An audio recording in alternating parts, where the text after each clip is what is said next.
took revenge on my cheating wife. My revenge began with discovering my wife's infidelity. Let's call her Carrie. After 14 years of marriage and 3 kids, I saw a text appear on her work phone for just a few seconds that would forever change my life. It was a message that was graphic and had no business being on anyone's work phone. It was on the lock screen and the sender's name was visible. Let's call him Perry. Background: I married Carrie when I was 25 and she was 22. I was teaching high school at the time and she was a RN. After having our first child, Carrie became a stay-at-home mom. Money was tight, so I took on an admin role in my department and coached 2 sports for the stipends. We made it, and after a few annual pay raises, I stopped coaching and took advantage of a program to earn an administrative credential.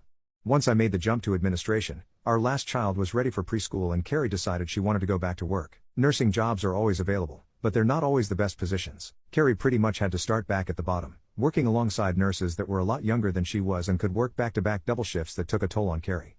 When she asked her supervisor about other positions, she was told that without a BSN, she wasn't going to move up. At the time, Carrie had only the 2-year ADN. I told her that between preschool, after-school rec, and my retired mother, who was always willing to pick up the kids from school and watch them, I'd support her getting her BSN. It took her 3 years, but eventually she had her BSN and was promoted to a better position at the hospital. Things were good for a while. We had plenty of money, so finally moved into our own McMansion, bought new cars, etc. I'd moved from school admin to the district admin, so I had more time to spend with Carrie and the kids. She was working a more predictable schedule, and even with my often long hours at work, this change allowed us to finally take vacations to all the places we'd put on a list during our honeymoon. She kept that list in our wedding album.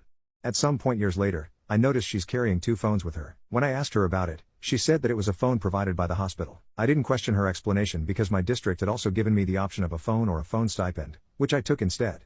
Again, months went by and I thought we were a happy, perfect family. I charged my phone in our den while she charged her phone in our guest bedroom that doubled as a computer room so we could keep tabs on the kids while they surfed the web. I was updating software on the computer when I saw a light around her work phone. She had a habit of always turning her phones face down when charging them. Out of curiosity, I reached over to the phone and flipped it over. A message had popped up on the lock screen asking her when she'd like to be orally pleased again, but in much more graphic language.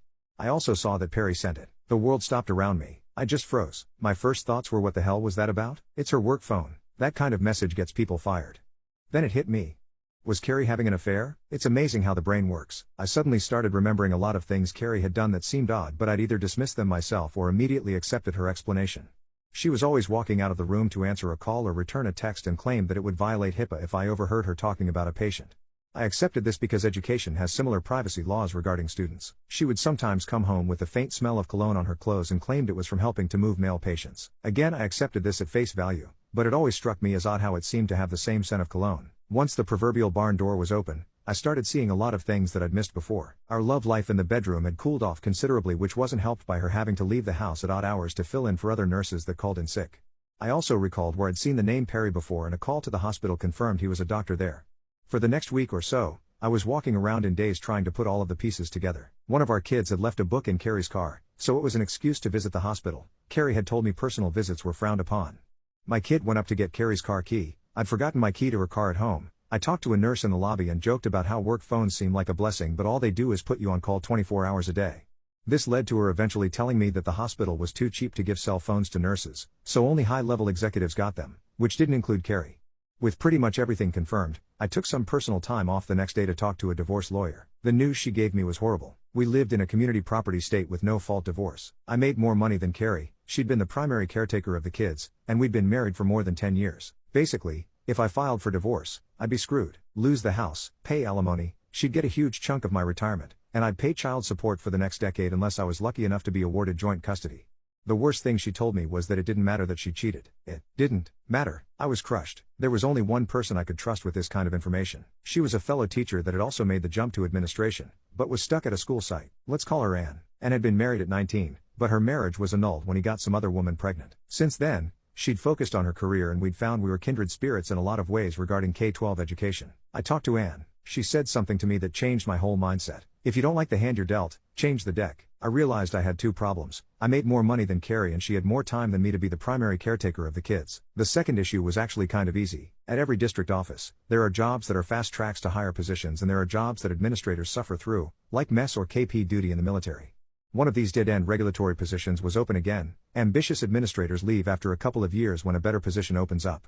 I sat down with our district superintendent and asked about being transferred to that position. At first he was shocked, but I told him that it was my time to take one for the team and it would fill a hole in my admin experience. He agreed. It was really just crunching numbers with no personal or student interaction so I could set my schedule, even take a laptop home and work there. With my new free time, I began taking the kids to school, picking them up from school, not leaving them in after school rec or having my mother watch them, and taking them home. I'd help them with their homework, make dinner, etc. while the end goal was to become their primary caretaker. I can't explain how much I really enjoyed taking a more active role in their day-to-day lives. My salary hadn't been reduced, so I needed to find a way for Carrie to make a lot more money than she was in current nursing position. I remembered Carrie being mad after she'd earned her BSN and a supervisor told her in the future, bachelor degrees will be worthless and everyone will need at least a master's degree. Carrie had worked hard to get her BSN and that supervisor's comment pissed all over her hard work. I talked her into starting an MSN program. I told her that since I had a much more flexible work schedule, I would keep taking care of the kids. She was reluctant at first, then I said, you could have every evening free to study or go to class, whatever you want to do. I saw her eyes immediately light up, probably thinking that she could spend more time with Perry. To make sure she was actually completing her MSN courses, I paid her tuition and fees directly to her university. It was going to take her between 2 and 3 years to finish. Those years were rough at times. I could tell every time she was rushing off or coming back from seeing Perry. There was an excitement or sense of satisfaction in her eyes that just wasn't there when she was doing her coursework. I had to either smile or pretend I didn't notice. My temper got short at times and I found myself in arguments over petty nonsense. A couple of times I almost blew the whole charade, having to bite my tongue and apologize rather than scream insults at her that she deserved. Anne remained my confidant through all of this. I'd recommended her for my previous fast-track position and she joined me at the district office. Anne was qualified, hard-working, ambitious and only needed her foot in the door to impress the higher-ups. I even got a few pats on the back for recommending her after she impressed everyone. Anne and I started our own affair. It wasn't some hot-blooded, passionate romance, but two friends giving each other what they need. Without Anne, I wouldn't have been able to maintain the charade of being an oblivious idiot. But when Carrie would come home smiling after spending time with Perry, I was able to bear it, smiling back because I had my own lover. After 3.5 years, Carrie completed her MSN and was promoted at her hospital. Her salary went up substantially and was now higher than mine. When the kids and I made her a congratulations dinner, I made a joke about her being the breadwinner for the family and she laughed, joking back I should be a stay-at-home dad now. A month later, I went back to the lawyer, who didn't remember me at first, and told her the financial situation had drastically changed. With these new facts, she drafted the petition and filed it. When the kids were with my mother, I had Carrie served. The deputy knocked on our front door and I let him in, pointing at my wife. He asked her name and then handed her a copy of the divorce petition. With the deputy standing there, I told Carrie I knew all about her affair with Perry, but I didn't tell her how long I'd known. I told her to go be happy with her doctor lover. She screamed at me, tried to lie, and then made the mistake of rushing toward me. The deputy stopped her and warned her that women go to jail for domestic violence, too. Now, he suggested she pack a bag to stay somewhere else. Carrie left after I promised not to tell the kids about her affair. I didn't tell the kids, but I told my mother, who told my sister, who told her kids, who told their cousins, my kids. It took a few days, but eventually the kids knew that dad was divorcing mom because she had a boyfriend. In the end, the court granted the divorce, giving me primary custody of our kids. Because I was already their primary caretaker, I kept the house with the promise I'd refinance to buy out Carrie's half. She was ordered to pay child support, and I used that fact to negotiate with her to give up any rights to my retirement if I bought her out. I was able to refinance my home. It was the era when banks threw money at everyone to buy or refinance a mortgage, and with a little money borrowed from my parents, I bought our Carrie's community property interest in the home and in my retirement. The day she signed all the paperwork with my lawyer finally ending any possible financial obligations to her was the happiest I'd been. I felt like I could finally breathe. I celebrated with Anne, who'd been my rock through all of it. I'm not ashamed to say that through the years I'd cried many times in her arms. Anne and I would eventually marry. She got promoted to a higher position and I was convinced to take back my previous position at the district when my youngest child reached high school.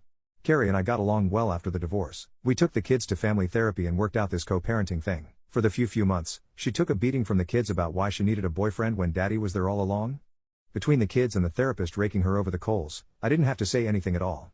Carrie missed a lot of time with the kids because of her now legitimately busy work schedule, and I actually felt bad that my kids were missing time with their mother, so encouraged them to talk to her on the phone instead.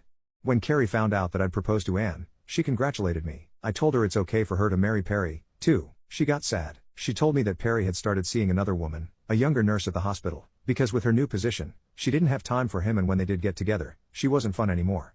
My ex-wife, the woman who'd cheated on me and destroyed our marriage, was looking to me for sympathy. I had none to give. What I had was years of anger and frustration. Years of knowing some other man was sleeping with my wife. I'd lost weight from not being able to eat. I'd suffered hypertension and had to confide in my doctor why it wasn't the stress of my job. I had to listen to my dentist complain about how I was grinding and listening to him tell me I'd need dental implants if it kept up. There were times when I had to be intimate with Carrie to keep up the charade, fortunately infrequently, only to lie that I wanted to use a rubber to remind us how we used to have intimacy when we were dating, or because I might have a bladder infection, then go take a test anyway and wait for the results before seeing it again. But in the end, it was all worth it. Sure, Carrie got a big payout when